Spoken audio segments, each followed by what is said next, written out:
నమస్తే, వార్తలకి స్వాగతం. వివరాల్లోకి వెళితే విశాఖపట్నంలో వరుణ్ గ్రూప్ ఆధ్వర్యంలో నూతనంగా నిర్మిస్తున్న తాజ్ వరుణ్ బే సాండ్స్ హోటల్ శంకుస్థాపన కార్యక్రమాన్ని ముఖ్య అతిథిగా మంత్రి నారా లోకేష్ పాల్గొన్నారు. ఈ సందర్భంగా పలువురు మాట్లాడారు. ఇప్పుడు ఆ వివరాలు చూద్దాం. కార్యక్రమాలు చేయగలుగుతున్నానంటే దానికి మొట్టమొదటిగా పునాది వేసినటువంటి వ్యక్తి, అలాగే ప్రిన్సిపల్స్లో కానీ డిసిప్లిన్లో కానీ ఆంధ్ర రాష్ట్ర రాజకీయాల్లో కాదు, దేశంలోనే కాదు ప్రపంచంలో కూడా రాజకీయాలు మొట్టమొదట అడుగేసినప్పుడు ఏ విలువలతో మనం వేసామో ఆఖరి వరకు నేటి వరకు కూడా అదే విలువల్ని కాపాడుకుంటూ ఎక్కడ డీవియేషన్ లేకుండా ఉన్నటువంటి ఏకైక వ్యక్తి పెద్దలు అశోక్ గజపతిరాజు గారు, అలాగే మంత్రులు సోదరిమణి అనిత గారు, నాదెళ్ల మనోహర్ గారు, అలాగే మేజర్గా మన వరుణ్ గ్రూప్ మరి పెద్దలు ప్రభుకిషోర్ గారు ఆల్మోస్ట్ లైక్ ఫ్యామిలీ మెంబర్ లాగా నాన్నగారితో ఎర్రనాయుడు గారితో ఒక మంచి అనుబంధంని ఇలా నాతో వరకు కూడా ఈరోజు కొనసాగిస్తూ మరి నాకు కూడా వాళ్ళ ఫ్యామిలీలో ఒక మెంబర్గా ఆయన ఇచ్చినటువంటి గౌరవానికి రెస్పెక్ట్కి ఎప్పుడు కూడా నేను రుణపడి ఉంటానని కూడా ఈ వేదిక ద్వారా తెలియజేసుకుంటూ, అలాగే Varun, Varsha, all the family members, every one who is here, warm good morning to each and every one of you. అందరికీ కూడా నా హృదయపూర్వక నమస్కారాలు. ఈరోజు మీటింగ్ తాలూకు మూడ్ చూస్తుంటే ఒక కొత్త హోటల్ వైజాగ్లో ఇనాగరేట్ ఫౌండేషన్ చేస్తున్నాం అన్నటువంటి ఆలోచన కంటే ఒక కుటుంబ కార్యక్రమం ఏ రకంగా అందరం కూడా కలిసిమెలిసి ఆనందంగా ఒక ప్రోగ్రామ్ చేసుకుంటున్నామో ఆ రకమైనటువంటి ఫీలింగ్ ఈరోజు మిమ్మల్ని అందరినీ కూడా చూస్తే కలుగుతుంది. దానికి కారణం ఏంటంటే వరుణ్ గ్రూప్ కానీ ప్రభుకిషోర్ గారు కానీ విశాఖపట్నంలో ఉన్నటువంటి ఆ కమ్యూనిటీతో, ఫ్యామిలీస్తో ఏ రకంగా కలవడిగా కలిసిమెలిసి ఉంటున్నారు అనడానికి ఇప్పుడు జరుగుతున్నటువంటి కార్యక్రమమే ప్రత్యేకమైనటువంటి ఉదాహరణ. I think this is not any business meeting or official meeting. This is more like a family program where everyone is involved like a family, everyone is emotionally connected to this program. ఎప్పుడు లక్ష్మి కానీ ప్రభు గారికి కానీ they never saw that in us, nor we. It was all of us were sailing together during the rough and good times also. And at the same time, I would like to talk a few words about Prabhu. He is a wonderful person as an entrepreneur. He is very disciplined and he takes everything as a challenge, which a leadership needs it, and he has it. He's a micromanager as far as I know. That's why whatever he takes goes to a good end. That is a good leadership quality in him. And the best thing is the leader thinks, or he'll have ideas, visions, but to take forward, which I also believe is always the team. What are awards, rewards Varun Group gets, it always goes to the team with their hard work, with the team joining their hands with the leader. The leader is able to get the awards and rewards. That's what, as an entrepreneur also, I believe in teamwork. It's not only the leader that can take his or her thoughts way forward. And it was his support that today, NDA has won 94% of the seats that we have contested in the state of Andhra Pradesh. Manohar Garu. Prabhu uncle, he is an uncle for me. He is much fitter than me, no second thoughts about it. But he is an uncle. He's been a great supporter of the family since the 80s. As Amma has said, he stood by us during our tough times. He continues to be with us during our good times. I really appreciate all the support, uncle. Amma made a statement today that behind every successful man, there's a successful woman, and I'd like to change that a little. There's a sacrifice of a successful woman. I've seen it in home. I've seen the sacrifices that Amma has made. I see the sacrifices that Brahmani is making because I've chosen a path. And I'm sure Lakshmi Auntie has sacrificed a lot to make what Prabhu uncle is today. So I think we should really celebrate the women who have unconditionally supported us during tough times. To Varun, to Varsha, thank you very much for having me here. I think it's a great legacy. All of us are lucky to have. I think it's a legacy to take forward. And I call this legacy a banyan tree effect. If you look at a banyan tree, no other plant grows around it. So the legacies are such big. And I've always even resonated with, my own instance where I have a father who's larger than life. So how do you grow under the banyan tree? It is a challenge, and it's a challenge worth taking on. So we will build this in 2 years. We will build this in 2 years and we'll do it together. Of course, Visakhapatnam is very close to our heart. We've shared great memories. Honestly, when the state was together, it was all about Hyderabad.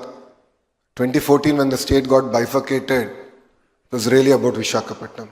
I still remember when Hudud happened. Hudud was hitting Visakhapatnam. In the house, we had a Seemantam function in the farm. I remember it so well. So Mr. Naidu came there and he was just there to put Akshantalu, and then he left and he was on the phone. 2047 vision అయితే ఉందో ఆ విజన్కి అనుగుణంగా ఈరోజు వైజాగ్ ముందుకెళ్తుందని చెప్పడానికి ఈ iconic ఇది ఒకటి డ్రీమ్గా మేము అనుకున్నాం. కానీ ఈరోజు ఇక్కడ సాకారం కాబోతున్నందుకు నేను చాలా హ్యాపీగా ఉన్నా.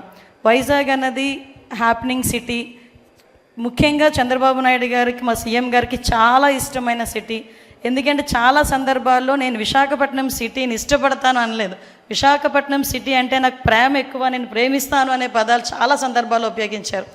ఆయన లాస్ట్ 2014 to 19లో కూడా సీఎంగా ఉన్నప్పుడు కూడా చాలా సందర్భాల్లో కంపల్సరీగా విశాఖపట్నాన్ని ఐటీ హబ్గా మార్చాలి, ఫినాన్షియల్ క్యాపిటల్గా కూడా మార్చాలి అని చెప్పి చాలా సందర్భాల్లో మనం అందరం కూడా మాట్లాడుకోవడం, దానికి అనుగుణంగా ముందుకెళ్ళడం కూడా జరిగింది. ఇక్కడ ప్రభుకిషోర్ గారి గురించి ఒక విషయం చెప్తాను. నేను చాలా ఆశ్చర్యపోయాను. సార్, మీరు నాకు లాస్ట్ టైం నేను మినిస్టర్ అయినప్పుడు సార్ నాకు ఇదే విషయాన్ని చెప్పారు. 21లోనే నాకు పర్మిషన్స్ వచ్చినా నేను కట్టనా లేదా అని బాబు గారి దగ్గరికి వెళ్ళి అడిగినప్పుడు సార్ నో అన్నారమ్మా అని ఆ రోజు నాతో చెప్పారు. సార్ నాకు బాగా గుర్తుంది. కానీ ఇంతమంది ముందు ఆ విషయాన్ని పొలిటికల్గా కొంత ప్రాబ్లం ఉన్నప్పటికీ కూడా యాజ్ ఏ బిజినెస్ పర్సన్ మీరు ఆ విషయాన్ని బయటకు చెప్పారంటే మీ కృతజ్ఞతా భావానికి థ్యాంక్ యూ సో మచ్. ఎందుకనంటే ఆ రోజు అంటే అది చెప్పడానికి చాలామంది భయపడతారు. యాజ్ ఎ బిజినెస్ పర్సన్స్గా ఆ రోజు నేను మాట్లాడాను, ఈరోజు ఇప్పుడు కట్టమన్నారు అని చెప్పేటప్పుడు కూడా చాలామంది భయపడతారు బిజినెస్ పర్సన్స్. ఎందుకంటే పాలిటిక్స్ ఎప్పుడు ఎలా ఉంటుందో తెలియదు కదా అనే విషయంలో ఉంటారు. కానీ ధైర్యంగా నేను చాలా ఆశ్చర్యపోయాను సార్ నోటి నుంచి ఆ మాట వచ్చేసరికి. Sir felt so happy. ఎందుకంటే ఒక కృతజ్ఞతా భావంతో సార్ చెప్పారు, మళ్ళీ నేను ఇప్పుడు స్టార్ట్ చేశాను అని చెప్పి స్టార్ట్ చేస్తున్నందుకు, ముఖ్యంగా వైజాగ్ ఒక ప్రైడ్ తీసుకొస్తున్నందుకు ప్రత్యేకంగా ప్రభుకిషోర్ గారికి ధన్యవాదాలు. ముఖ్యంగా ప్రభుకిషోర్ గారు వాళ్ళ మిస్సెస్కి కూడా నేను ప్రత్యేకంగా ధన్యవాదాలు తెలియజేసుకుంటా. ఎందుకంటే చాలామంది నేను చాలా ప్రౌడ్గా చెప్తాను సార్, ఎవరి సక్సెస్ఫుల్ మెన్ వెనకాతల కంపల్సరీగా ఉమెన్ ఉంటారు. దానికి ఈరోజు మీ పిల్లలు కానీ వరుణ్ అండ్ వర్ష వీళ్ళిద్దరికీ especially senior most architecture, father of architecture అని వచ్చాము సార్ని కూడా thank you sir, thank you so much. పేదరికాన్ని పూర్తిగా నిర్మూలించేందుకే P4 కార్యక్రమాన్ని చేపట్టామని రాష్ట్ర ఉప ముఖ్యమంత్రి పవన్ కళ్యాణ్ స్పష్టం చేశారు. జీరో పేదరికం సాధించడమే లక్ష్యంగా ముఖ్యమంత్రి చంద్రబాబు నాయుడు సారథ్యంలోని కూటమి ప్రభుత్వం జీరో పావర్టీ P4 మార్గదర్శి బంగారు కుటుంబం కార్యక్రమాన్ని ప్రారంభించినట్లు తెలిపారు. P4 పథకం అంటే డబ్బులు ఇచ్చేయడం కాదని, P4 అంటే పబ్లిక్ ప్రైవేట్ పీపుల్ పార్ట్నర్షిప్తో అభివృద్ధి సాధించడం అన్నారు. ఈ పథకం కోసం 30 లక్షల కుటుంబాలను గ్రామ సభల ద్వారా ఎంపిక చేశామని చెప్పారు. గత ప్రభుత్వం రాష్ట్రంలో పెట్టుబడులు పెట్టడానికి వచ్చిన వ్యాపార సంస్థలను వాటాలు అడిగితే కూటమి ప్రభుత్వం అట్టడుగున ఉన్న ప్రజలకు తమ ఎదుగుదలలో వాటాలు కల్పించమని అడుగుతోందని అన్నారు. అమరావతిలో ముఖ్యమంత్రి చంద్రబాబు నాయుడుతో కలిసి P4 కార్యక్రమాన్ని ప్రారంభించి లోగోను ఆవిష్కరించారు. అనంతరం ప్రసంగించారు. ఇన్ని సంస్కరణల ద్వారా, రాజ్యాంగంలో పెట్టిన రిజర్వేషన్ల ద్వారా, ప్రభుత్వం ఇచ్చే ఆర్థిక సహాయం వల్ల ఇప్పటికీ పైకి రాని కుటుంబాలు 20% ఈ ఇద్దరు కలిసి పనిచేయాల్సిన అవసరం ఉంది. అందుకే మార్గదర్శి, అందుకే బంగారు కుటుంబం. వాళ్లకు తెలివితేటలు లేక కాదు, తెలివితేటలున్నాయి, వాళ్ళు కూడా రాణించలేక కాదు, ఆదరణ లేక. ఈ రోజు ఈ పక్క నుండి వాళ్ళకి అవకాశాలు వచ్చాయి, ఆ అవకాశాన్ని అందిపుచ్చుకున్నారు, అడుగడుగు ముందుకు పోయారు, ఈరోజు ఉన్నత స్థాయికి చేరారు. ఎవరిచ్చారు మీకు ఈ అవకాశం? సమాజం ఇచ్చింది. ఇప్పటి కూడా సమాజంలో మనతో పుట్టిన మన బంధువులు గాని, మనతో పుట్టిన వ్యక్తులు గాని ఇంకా పేదరికంలో ఉన్నారు, చదువుకోలేకపోతున్నారు, ఆరోగ్య విషయంలో హాస్పిటల్లో ఖర్చులు వస్తే పెట్టుకోలేకపోతున్నారు, అందరితో సమానంగా మంచి ఇంట్లో ఉండలేకపోతున్నారు. ఇది మన బాధ్యత కాదా అని మిమ్మల్ని అడుగుతున్నాను. అందుకే నేను ఒక నిర్దిష్టమైన ప్రణాళికతో ముందుకు వచ్చాను. నాకు ఏ మాత్రం కూడా అనుమానం లేదు. నన్ను ఎగతాళి చేశారు, ఒకప్పుడు ఐటీ అంటే ఎగతాళి చేశారు, సెల్ ఫోన్ అంటే తిండి పెడుతుందని అడిగారు. ఇప్పుడు సెల్ ఫోన్ లేకపోతే భార్యాభర్త కూడా ఉండే పరిస్థితులు లేరు. వాళ్ళిద్దరు లేకపోయినా పర్వాలేదు కానీ సెల్ ఫోన్ కావాలనే పరిస్థితికి వచ్చారు. ఆ విషయాలను నేను మళ్లీ మాట్లాడతాను. ఇక్కడ నేను మీకు అందరికీ వాళ్ళకు కావాల్సింది ప్రజల్ని ఆస్తిగా తీసుకోవాలి. ఇప్పుడు నేను నరగారిని అడిగాను, మీకు భూమి ఉందా అని అడిగాను, మీకు ఆస్తి ఉందా అని అడిగాను, ఇల్లుందా అని అడిగాను, లేకపోతే మీరు ఏమైనా వ్యాపారాలు చేస్తారని అడిగాను. వాళ్ళ దగ్గర ఏమీ లేవు. విద్యా ఐటీ శాఖల మంత్రి నారా లోకేష్ తన రెండో రోజు పర్యటనలో సోమవారం ఉదయం విశాఖ తెలుగుదేశం పార్టీ కార్యాలయంలో 60వ రోజు ప్రజా దర్బార్ నిర్వహించారు. వివిధ సమస్యలతో బాధపడుతున్న సామాన్య ప్రజానికం నుంచి మంత్రి నారా లోకేష్ అర్జీలు స్వీకరించారు. కూటమి ప్రభుత్వం అందరికీ అండగా ఉంటుందని భరోసా ఇచ్చారు. సుప్రీంకోర్టు ఆదేశాల ప్రకారం ఆంధ్రప్రదేశ్ లో కూడా ఇతర రాష్ట్రాల మాదిరిగా రెగ్యులరైజేషన్ కాకుండా ప్రత్యేక ఉపాధ్యాయుల నియామకాలను కేవలం డైరెక్ట్ రిక్రూట్మెంట్ పద్ధతిలో మాత్రమే భర్తీ చేయాలని ఆంధ్రప్రదేశ్ నిరుద్యోగ ప్రత్యేక ఉపాధ్యాయ సమైక్య ప్రతినిధులు మంత్రి నారా లోకేష్ ను కలిసి విజ్ఞప్తి చేశారు.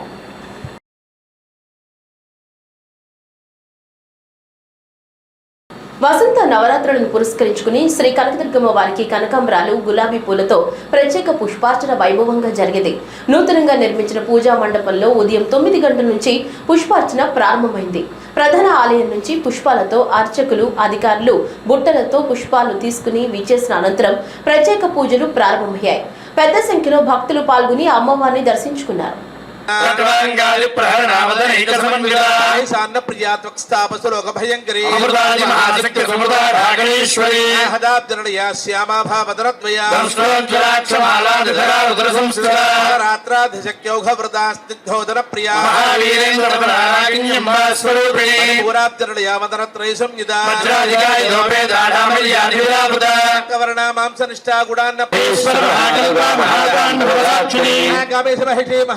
సుందరే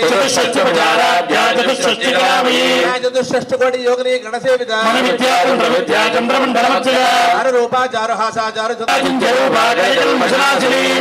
కాలహంద్రీ కమలాక్ష నిషేవిత సాక్షి మోహని ముఖ్య మృడాని మిత్రరూపిణి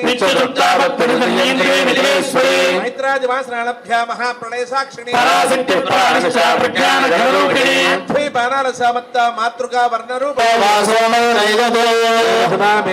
హవేగం సభవంతే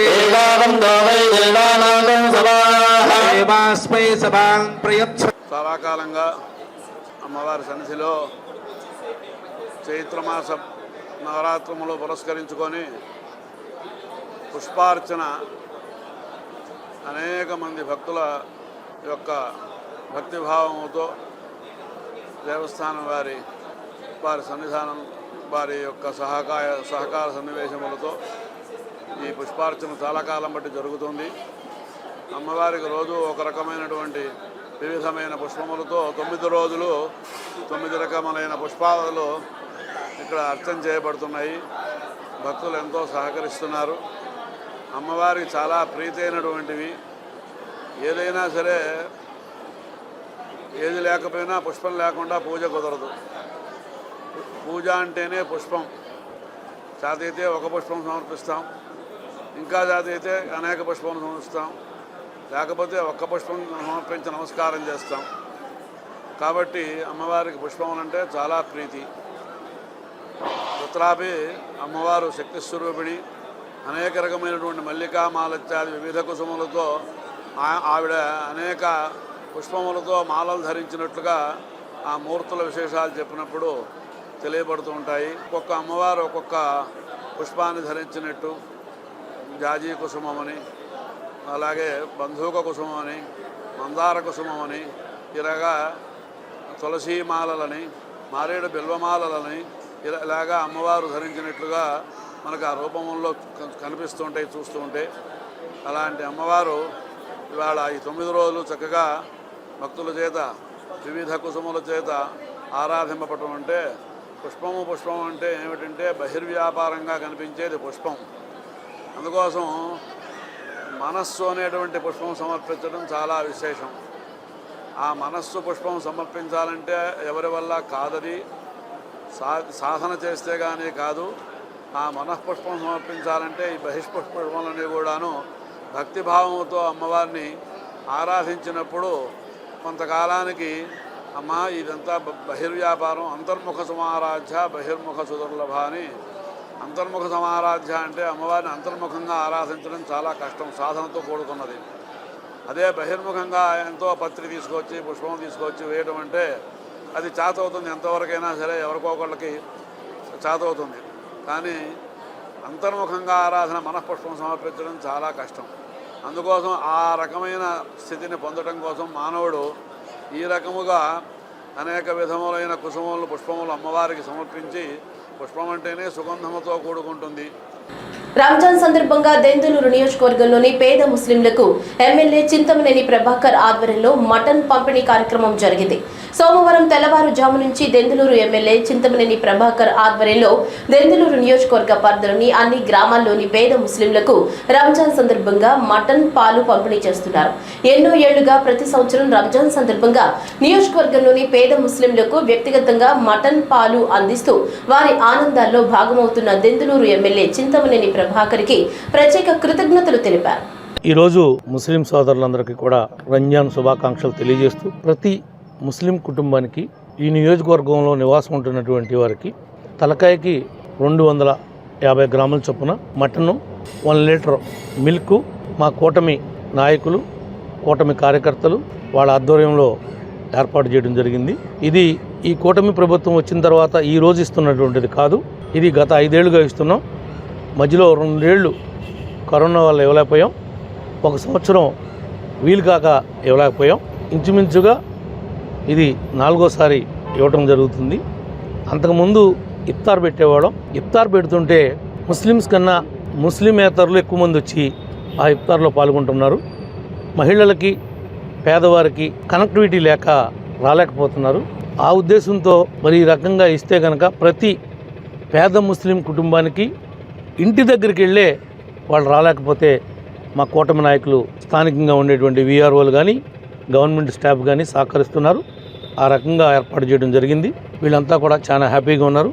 మరి ముఖ్యంగా ఈ కూటమి ఏమైతే ముస్లిం సోదరులకి ప్రామిస్ చేసి ఉన్నామో, పేదవారు ఎవరైతే ఉన్నారో వాళ్ళందరినీ పేరు పేరున ఎతికి ఎంతమంది అద్దెలలో ఉంటే వాళ్ళకి శాశ్వతంగా ఒక ఇల్లు అనేది ఏర్పాటు చేయగలుగుతాం. ఈ వార్తలు ఇంతటితో సమాప్తం. నమస్కారం.